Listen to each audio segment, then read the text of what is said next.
بسم اللہ الرحمن الرحیم الحمدللہ الذی هدانا لهذا وما كنا لنهتدي لولا أن هدانا الله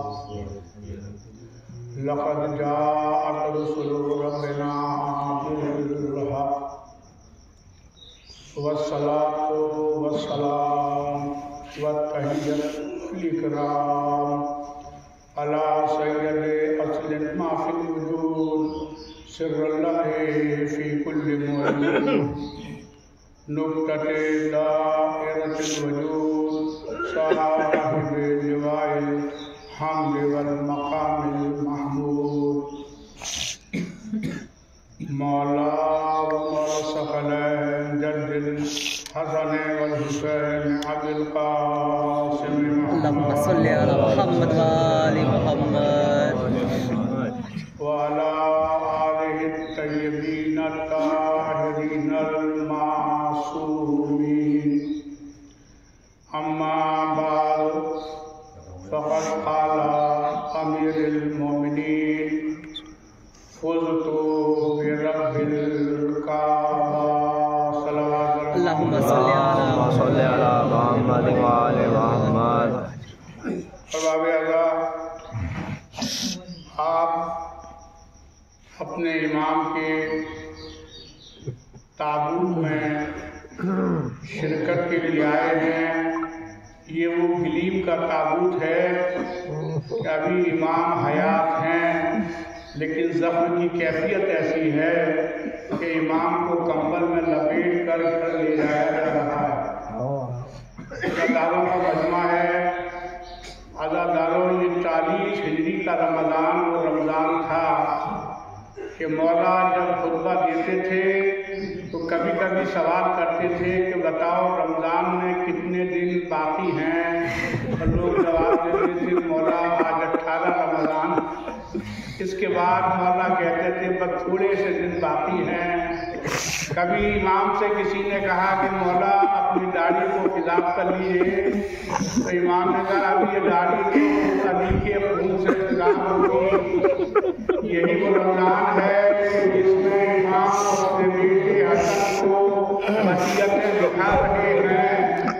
اور ہاں عزاداروں، آج بھی تاریخ 18 رمضان کی وہ تھی کہ جب امام نے مسجد کوفہ میں خطبہ دیا تو مسجد کوفہ کے لوگوں سے کہا کہ لوگوں، آج اپنی بیویوں کو آپ اپنے گھر کی مستورات کو میرے گھر بھیج دینا.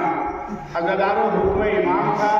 ویسے شہزادی کے پاس برابر لوگ قرآن پڑھنے کے لیے بیویاں آتی تھیں. شہزادی قرآن پڑھاتی تھی کیونکہ شہزادی کا لہجہ علی کا لہجہ تھا، تو شہزادی اسی لہجے میں قرآن ان کو پڑھاتی تھی. لوگ روزانہ یہ بیویاں جمع ہوتی تھی.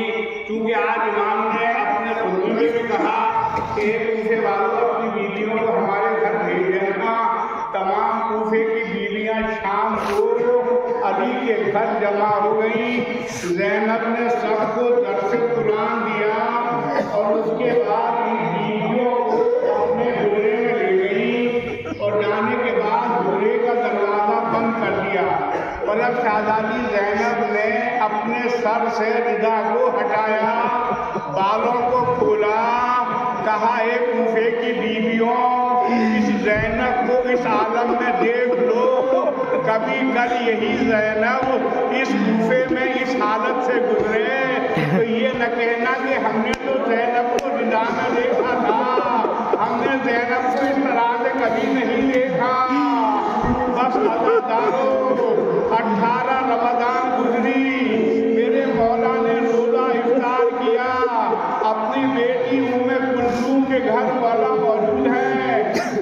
दस्तरखान पर दो ग़िज़ाएं हैं, एक तरफ नमक रखा हुआ है, दूसरी जानिब दूध का प्याला है। इमाम ने अपनी बेटी को बुलाया, उम्मे कुलसूम, क्या तुमने कभी देखा कि तुम्हारे बाप ने एक वक्त में दो ग़िज़ाओं को इस्तेमाल किया हो?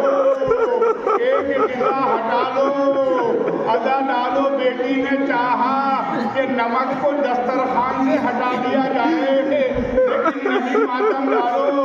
इमाम ने कहा बेटी तू जानती है तेरे बाबा को नमक से कितना शौक है, बस अदा डालो। जनाबे उम्मे कुलसूम ने दूध का प्याला हटाया। जैसे ही प्याला हट रहा था तो इमाम ने कहा बेटी ये दूध अरे किसी को शरबत की शक्ल में पिलाया जाएगा, ये दूध एहतियात से रख लेना। लो अज़ादारो, रात का वक्त आया। ये वही रात थी कि जब आपने रात में आमाल किए, बेटियां मुसल्लों पर थी, सुबहाना रब्बियल आला की सदाएं बुलंद हो रही थी। जब रात का आखिरी हिस्सा गुजरा तो मेरे मौला ने महसूस किया कि घोड़ों के टापों की आवाज़ें आ रही हैं, क्योंकि जब घोड़े चलते हैं तो टापों की आवाज़ सुनाई देती है। लोगों ने महसूस किया, मौला ने महसूस किया, ऐसा लग रहा है जैसे तलवार को नियाम से निकाला जा रहा है। एक मर्तबा मौला अपने मुसल्ले से उठे, जैसे ही चलना चाहते थे तो क्या देखा कि गाजी अब्बास दरवाजे की तरफ बढ़ रहा है। इमाम ने कहा बेटा अब्बास ठहर जाओ। मैं कहूँगा मौला ये करबला की तरबियत दे रहे हैं। बस हुक्म इमाम था कि अब्बास ठहर गए। मौला दरवाजे पर पहुँचे। अज़ादारों, मौला ने क्या देखा कि 4 लोग घोड़े पर सवार, उनके पास नंगी तलवारें हैं, चेहरे पर नकाब ढके हुए हैं। एक मर्तबा मौला ने सवाल किया तुम कौन लोग हो जो इस वक्त मेरे पास आए हो? लोग अपने अपने घोड़ों से उतरे, अपनी तलवारों को नियाम में रखा, चेहरे से नकाब को हटाया। एक ने इमाम के कदमों पर सर रखा, कहा मौला मैं अब्दुल्ला इब्न अफीफ हूँ।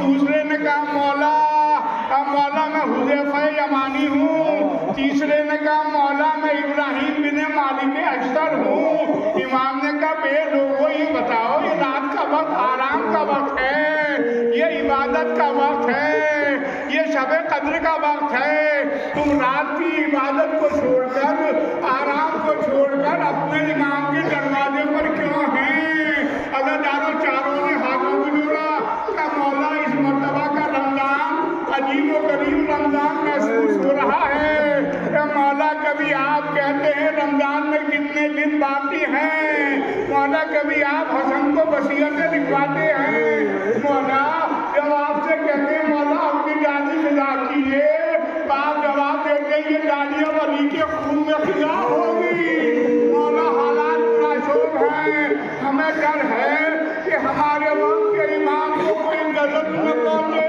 मौला अगर आप घर पर हैं या आप मस्जिद कूफा में हैं तो हम आपकी हिफाजत के लिए हाजिर हैं। बस ये सुनना था कि इमाम मुस्कुराए, कहा मेरे असहाब, अरे खुदा तुमने अपने इमाम का इतना ख्याल किया, खुदा तुम्हें जज़ाए खैर दे। लेकिन तुमको वक्त का इमाम हुक्म दे रहा है कि फौरन अपने अपने घरों को चले जाओ। लो अज़ादारो, अभी असहाब परेशान हैं कि जब इमाम ने कह दिया घर चले जाओ, ये तो हुक्म इमाम है, हम क्या कर सकते हैं। एक मर्तबा हुज़ैफ़ा इमाम के कदमों पर गिरे और हुज़ैफ़ा कहते हैं मौला अपने हुक्म पर नजर सानी कर लीजिए, हम गुलाम तो आपकी इबादत के लिए आए हैं। इमाम ने कहा नहीं नहीं, तुम्हें मेरे हक का वास्ता घर वापस चले जाओ। अज़ादारो, वो मंजर भी अजीब था। ये आहिस्ता आहिस्ता वापस जा रहे थे, इमाम को पीछे मुड़ मुड़ कर देख रहे थे। तो मेरा मौला हाथों से कह रहा था खुदा हाफिज़ुल्लाह से, खुदा हाफिज़ुल्लाह से। बस अज़ादारो, एक मर्तबा हुज़ैफ़ा अपने घर पहुंचे। तलवार को जमीन पर फेंका, चिल्लाकर रोना शुरू किया। बीवी ने सवाल किया, हुज़ैफा अरे रोने का सबब क्या है? क्या रोने का सबब ये है कि हमारे इमाम की जान खतरे में है, हम इमाम की मदद करने गए थे लेकिन मौला ने अपनी नौकरी से मना कर दिया। बस अदादारो, ये कहने के बाद हुज़ैफा कहते हैं मैंने तलवार को रखा और मैं एक मर्तबा टेक लेकर सो गया। मुझे थोड़ी सी देर के लिए नींद आई, इसी असना में ज़ौजा आई और आने के बाद मेरा शाना हिलाया, ए हुज़ैफा देखो कयामत आ गई। ये किस बात की आवाज़ आ रही है? आसमान से आवाज़ आ रही थी, लतहद्दमत वल्लाहि अरकानिल हुदा कद बुदला लिए अरे अरकाने हिदायत मुनहदिम हो गए, खुदा को कत्ल कर डाला गया। अब जो लोग मस्जिद की जानिब दौड़े तो क्या देखा? मौला के सर पर ज़रबत लगी हुई, मौला खून में नहाए हुए। एक मर्तबा इमाम ने हसन से कहा बेटा आगे बढ़कर नमाज पढ़ाओ। लो अल्लाह बेटे ने आगे बढ़कर नमाज पढ़ी। इमाम वहीं पर बैठे हुए थे लेकिन इतना गहरा जख्म था, कभी दाईं जानिब झूमते थे, कभी बाईं जानिब झूमते थे। जब नमाज तमाम हुई तो एक मर्तबा इमाम ने कहा ये मेरा कातिल, इसके तुमने हाथों को बांध रखा है, इसके हाथों को रुमाल से खोल दो। तो कहूँगा मेरे करीम इमाम, अरे अपने कातिल के हाथों को खुलवा दिया। अरे जरा करबला आकर देखिए, फातिमा की बेटियां, नबी की नवासियां, अरे हाथों को पसे कुछ बांध दिया गया था। मेरा इमाम दारत दाहिया में फरमाते हैं मेरा सलाम हो उन बीवियों पर और जिनके हाथों को पसे कुछ बांध दिया गया था। बस अदादारो, अब उसके बाद इमाम ने चारों तरफ मजमे में देखा, कातिल सामने खड़ा है, मौला ने हाथों को खुलवाया, हसन भी मौजूद हैं, देखा हुसैन मौजूद हैं। अब क्या देखा कि अब्बास खड़े हैं। शेख सबसे पहले अब्बास से कहा अब्बास जाओ और जाने के बाद इस कातिल के लिए शरबत लेकर आओ। मैं कहूँगा मौला अब्बास का इंतखाब क्यों किया? तू नहीं जानता ये करबला का इंतजाम हो रहा है। लो मातमदारो गाजी घर आया, अरे बहन अरे वो शरबत का गिलास मुझे दे दो। गाजी ने दुश्मन को शरबत पिलाया। उसके बाद इमाम को गलीम में निकाला गया। मेरा मौला तड़प रहा था, इमाम को मस्जिद से लेकर चले। अभी वो ताबूत आपके सामने बरामद होगा। अज़ादारो, जब ये ताबूत इमाम के घर के करीब पहुंचा तो एक मर्तबा शोर की आवाज थी, गिरिए की आवाज थी। एक मर्तबा इमाम ने कहा हसन इन लोगों से कहो कि ये घरों को वापस चले जाएं। हसन ने हाथों को जोड़ा, बाबा अरे ये तो आपके चाहने वाले हैं। ये सुनना था कि इमाम ने कहा हाँ हाँ मैं जानता हूँ मेरे चाहने वाले हैं, लेकिन ये मैं नहीं चाहता कि ये मंजर मेरे घर तक जब मेरी बेटियां रोने की आवाज सुनेंगी, कहीं ऐसा न हो ये बेटियां घर से बाहर आ जाएं। मैं कहूँगा मौला आपको बेटियों के पर्दे का इतना ख्याल, कल यही बेटियां होंगी, शाम और कूफे का बाजार होगा, तमाशाइयों का मजमा होगा।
کیا